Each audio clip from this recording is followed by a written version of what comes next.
how do you deal with those oh no moments when something breaks right before a big launch?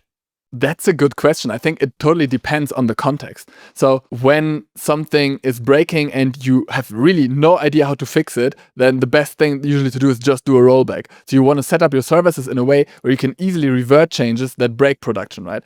And I think when you talk about oh no moments, you definitely also have to mention like how can you prevent those oh no moments, which usually leads to a discussion about how you want to refine your processes, maybe add those end-to-end tests, add those CI/CD pipelines if your team lacks them, but also how are the quality control mechanisms inside of your team? Do you have QA testers? Do you do manual QA? Do you have a staging environment? And then also in terms of your architecture of your app, even if you have an oh no moment, right? If you use something like feature flags, so you can selectively turn on specific features and turn off certain features. If you turn on something, you have an oh no moment because something went horribly wrong and all of your quality processes did not catch it, then you can just turn off the feature flag again and you're good. So that is the main thing. And then let's say the oh no moment happened and you cannot roll it back, right? How do you deal with that?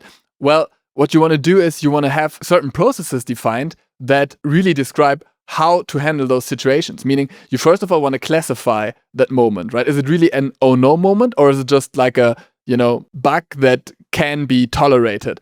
And then if it's something that needs to be addressed immediately, you want to have policies in your team who is responsible for addressing that. If you have teams that span across multiple continents and multiple time zones, you can usually just have the rule that whoever is online, needs to handle it. And then on the weekend, there are people on pager duty. But if you have a team that is very concentrated into one time zone, then you probably also need pager duty for those work hours where most people sleep, and then have like a person responsible. And obviously your team only needs that if you have service level agreements with your customers, because there are also stages in a startup life cycle where sometimes stuff is just broken for a little bit. It's obviously not ideal, right? But especially in the startup phases, if your resources are constrained and you're not that profitable yet, you might not have the money to pay everyone to just work all around the clock. Yeah, so the main takeaway here is try to prevent those oh no moments, and if they happen, really have clear guidelines how you want to handle those.